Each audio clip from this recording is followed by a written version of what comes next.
Beverly Hillbillies.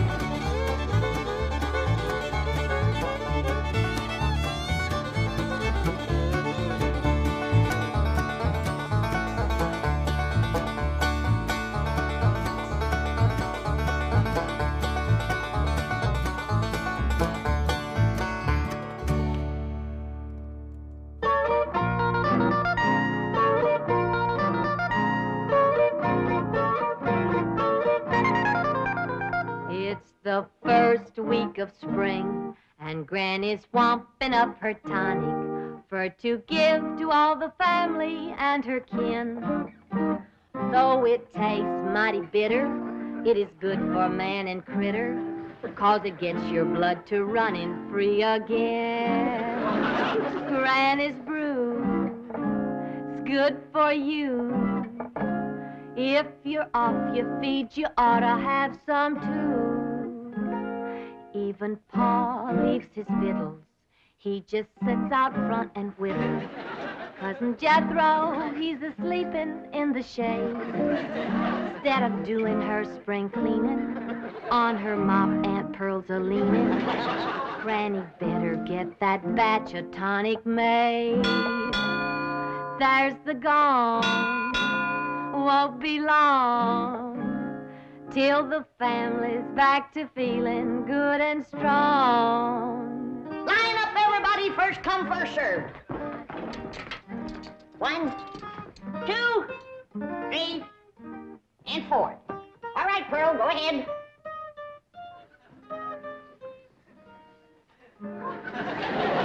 By rights, you should go first, Jed. You're the head of the family. Oh, no, Pearl, I ain't in no hurry. How about you, Elly Mae? Oh, no, Pa, I was the last one in. Do I take it this family don't want to take my tonic? Oh, no, Granny, it's good. Well, delicious. Well, then step up. Somebody be first.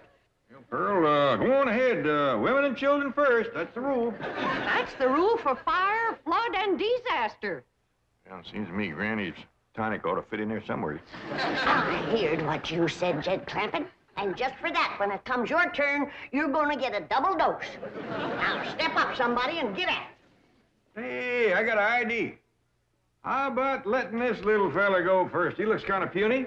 Yeah, he's been acting kind of poorly lately, Granny. Tonic him first, Granny.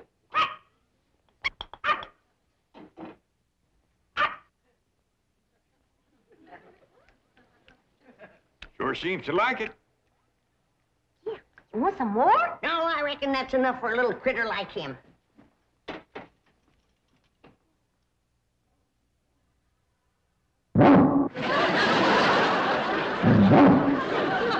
Yes, sir, best batch I ever made.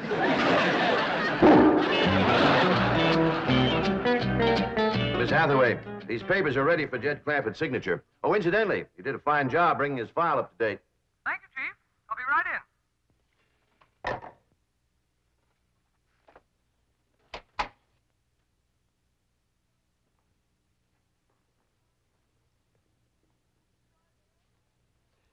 Mr. Drysdale, I wish to give credit where credit is due.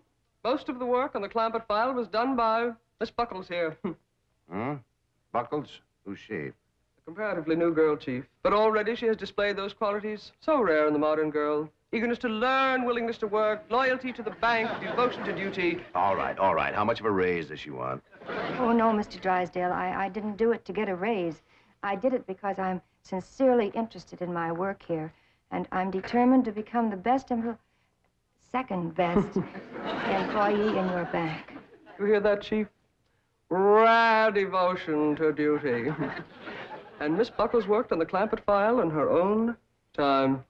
Very praiseworthy. All right, what's Mr. Clampett's present balance? $34,783,127.34. That's not including the oil deposit due today. Well, you are familiar with his file. I feel that a job worth doing is worth doing right. Unlike so many others, this girl is not here to find a husband. She is here to work, right, Gloria? Right, Miss Hathaway. You may call me Jane. All right. Take these up to Mr. Clampett. Now make sure he signs in all places indicated. Right, Chief. Miss Hathaway, Your time is so valuable, and I know that Mr. Drysdale needs you. I would never be missed from the secretarial pool. Do you hear that, Chief? Is she a rare find? I just try to be like you, Miss Hathaway. Jane. Jane. Chief, if it's all right with you, she is familiar with the papers. Huh? Oh, fine. Yeah, fine. And Gloria. Yes. You must take my car. Oh, no, Miss Oh, Hathaway, tut, tut, tut. I insist.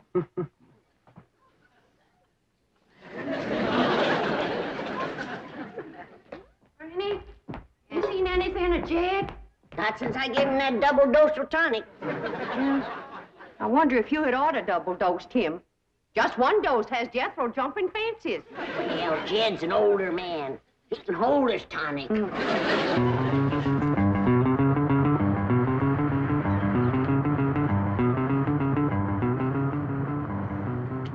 $34,783,127.34. $34,783,127.34.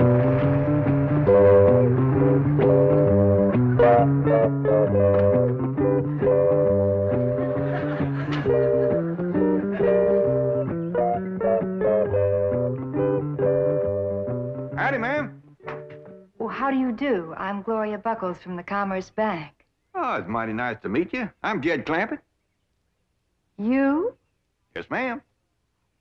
But I was looking for a much older man. Ain't no older men around here.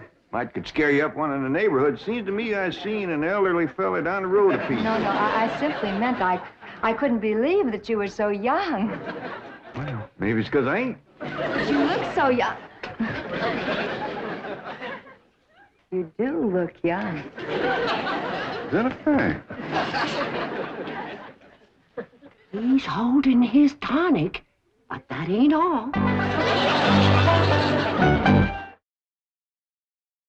Tell you, Granny, I've seen it with my own eyes. That girl is young enough to be his daughter. You say he gave her a hug? Grabbed at her like a crawdad grabs bait. That old mountain goat? I didn't figure on him running wild. Your tonic. You shouldn't have double-dosed him and him being a widower so long. Jed'll come to his senses. I don't know. Ain't no fool like old fool. Jed ain't old. He's old enough, but he ain't too old, and that's where the danger is.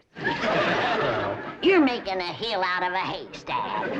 Granny, I got a good look at this girl, and I'm telling you right now, that ain't hay. Real big city article. Not the kind of girl that Jed's used to meeting back home. Oh, girls is girls, city or country. They all come out of the same catalog. Maybe so. But the city girls make it look like there's more in the package. Granny? Earl? Oh, there you are. See what you mean, Pearl. She's wrapped tight and tied loose. I want you all to meet Miss Gloria Buckles. This here is Granny and Cousin Pearl. How do you do? I'm very pleased to meet you, ladies. Howdy. Hi. Well, Ain't she just about the prettiest thing you ever did see? Yeah.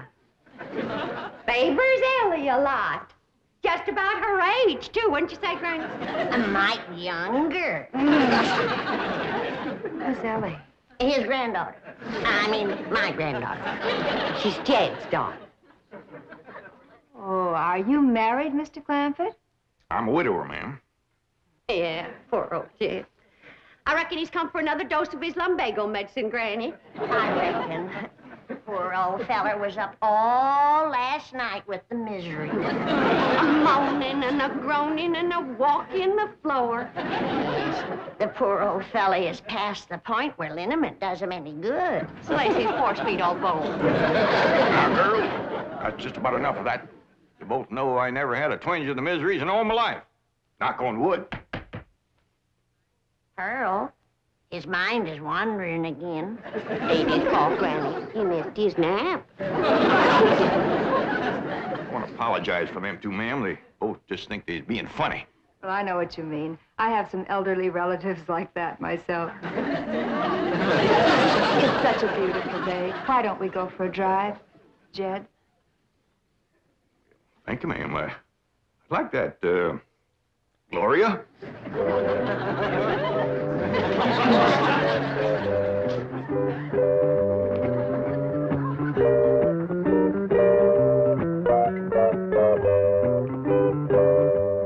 Did you hear what she called us?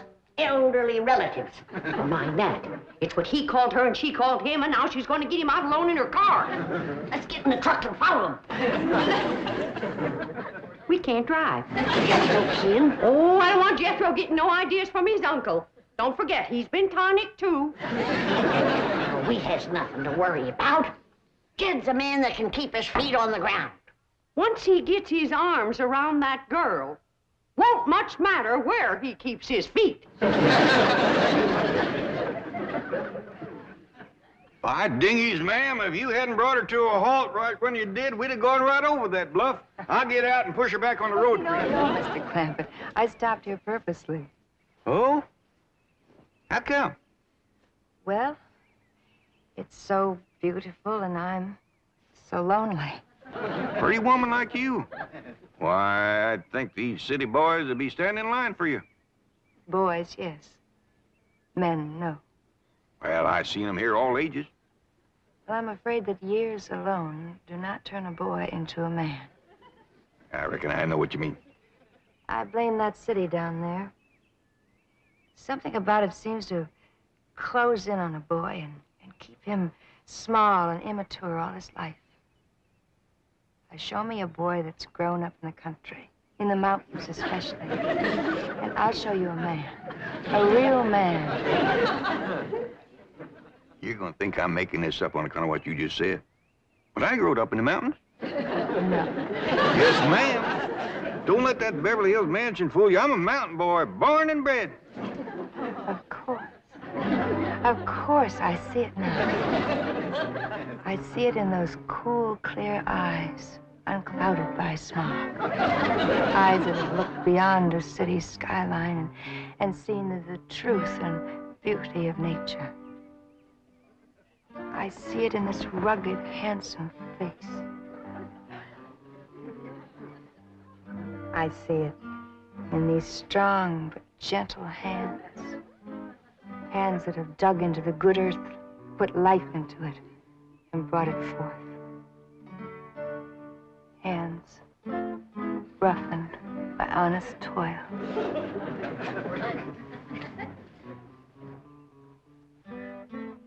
Take another look at the face. Can you see anything of them? Not a sign. Where could they be all this time? The preacher, if you ask me. We should have followed them in the truck, like I said, and taken our chances with Jethro. Now, don't shake your finger at me. It was your witch's brew that started this mess. Don't you go calling my spring tonic any witch's brew. Granny. We gotta stick together. If that young city snip gets her claws into Jed, first thing she's gonna do is get rid of us. Oh, Jed wouldn't marry no city woman. Would he, Pearl?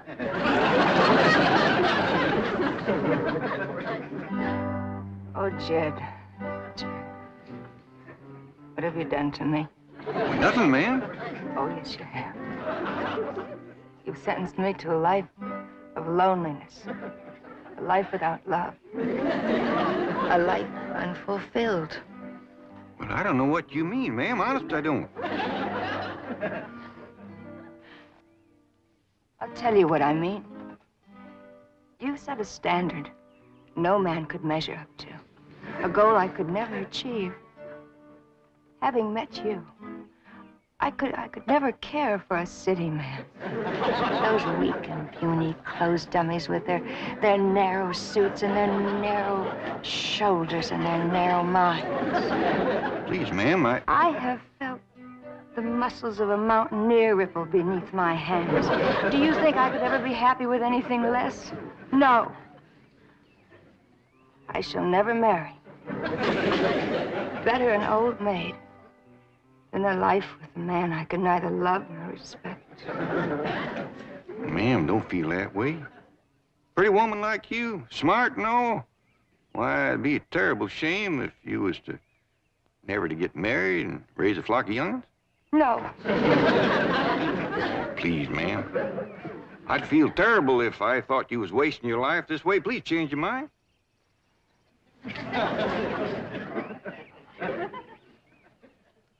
Well, Miss Gloria, if you're determined to marry a mountain man and none other, and unless you do it, your life will be ruined, maybe, and I get to know you better, might could find a way. Oh, Jed. Now, I ain't making no promises, but you set me to thinking. I reckon we'd best get back home and everybody get better acquainted.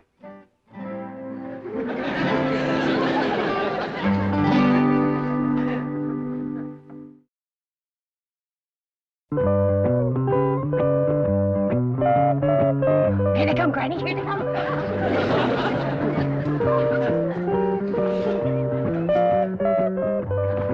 If she thinks that she's gonna throw us out, I'll fill her so full of buckshot that she ain't even is that they's coming up the driveway. Is they dragging tin cans behind the car? Tell me, put that gun away. This situation calls for brains, not buckshot. Fire. Come on.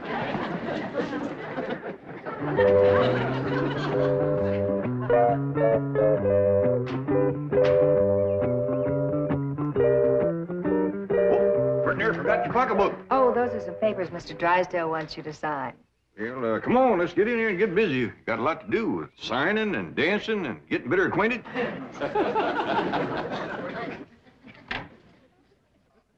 Well, I reckon the first thing I better do is sign them papers you got for me. Yes, that's a good idea. Is she wearing a wedding ring? Wait till she gets her gloves on. Don't see one. Good. Then they ain't been to the preacher. What is all them, anyway? Well, now this transfers your money from one account to the other. And this is your last will and testament. They ain't been to the preacher, but they've been to the lawyer. And that's just as bad, or worse. We gotta stop him. Oh, there you are, Jed. We've been looking all over for you. You give the doctor a terrible fright disappearing like that. Yeah. He was afraid you might have fell in the cistern again. What are you talking about? Why, Jed Clampett, shame on you. You know the doctor don't want you to have nothing sharp. Earl, what in the blue... No, don't get excited, Jed. Doctor says it ain't good for him to get excited. What do you... Oh, I almost forgot. Come on into the parlor. Got a surprise for you. Surprise? Hey, come on.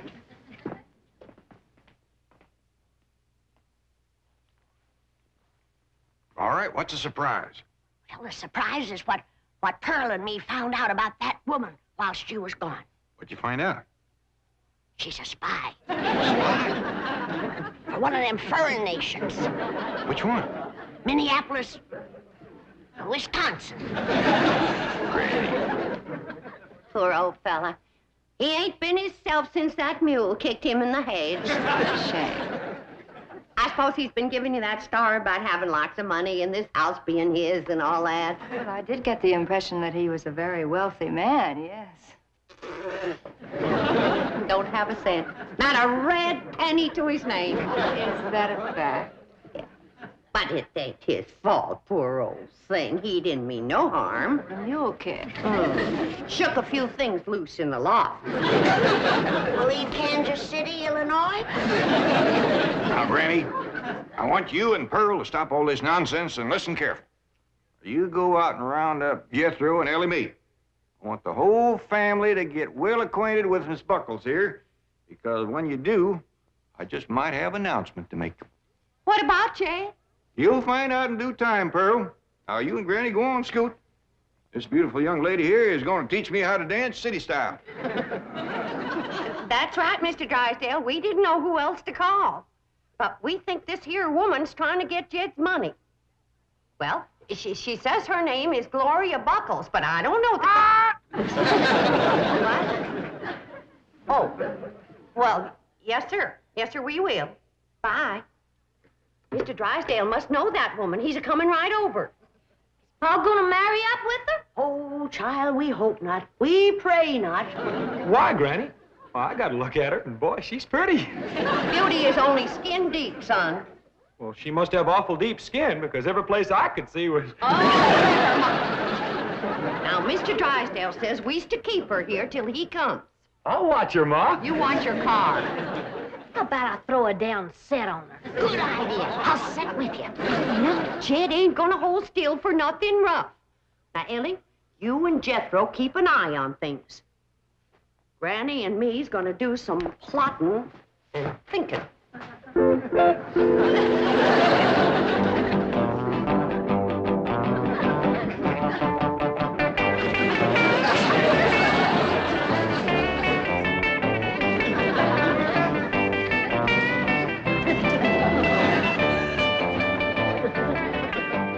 What'd you say this one was called? This is called the twist. If a feller was to dance this in a fresh plowed field, he'd auger his way right into the ground, wouldn't he?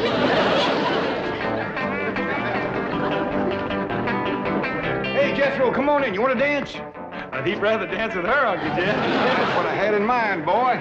Miss Buckles, this here is my nephew, Jethro. Hiya. You teach him that there twist, and I'll teach it to Elly Mae. This is my daughter I've been telling you about. Oh, what a beautiful child. You and I are going to be such good chums. Ma'am, I think he meant for you to dance with me.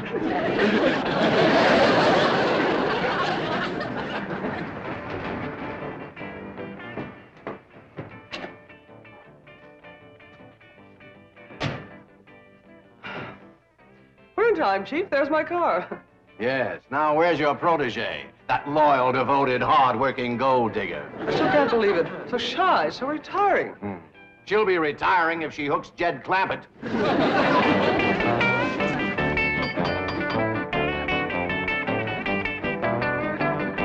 on, Pop. Yee-haw! Go, Uncle Jed! This is fun. Jethro, I reckon you better answer that door. Okay, Uncle Jed. Howdy. How do you do, ma'am? I'm sorry to intrude. Howdy, folks. Come on in. Dig yourselves a hole. Gloria Buckles. Huh? Where? There. Oh, I thunder it is. You imposter. Jezebel! You gold digger. I have a bulletin for you two. You better be nice to me, or else after my wedding, you may lose your largest depositor. Wedding? Mr. Clampett. Have things gotten as far as actually discussing marriage with this woman? Well, yes, Mr. Drysdale, they have. Her and me had a nice long talk about it, and that's the reason I brung her home, so she could meet the family, kind of get acquainted. But... This pretty young city woman says that unless she can marry a mountain man, she just ain't gonna get married at all. I think we all agree that'd be a terrible waste. Should we set the date now, Jed? Well, yeah, near as we can. I'd say everybody willing that it'd be in about 3 or 4 years. 3 or 4 years? Yeah, be that long before Jethro's 21. Jethro! Hot diggity dog, I got me a wife!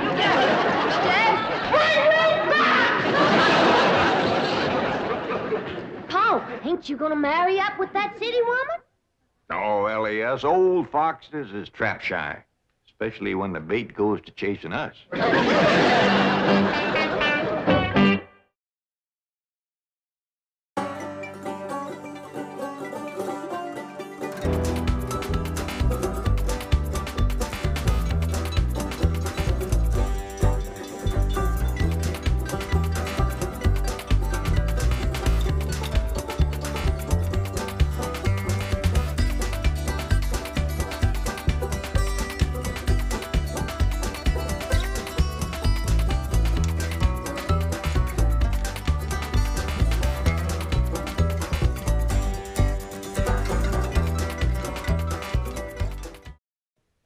This has been a Filmways presentation.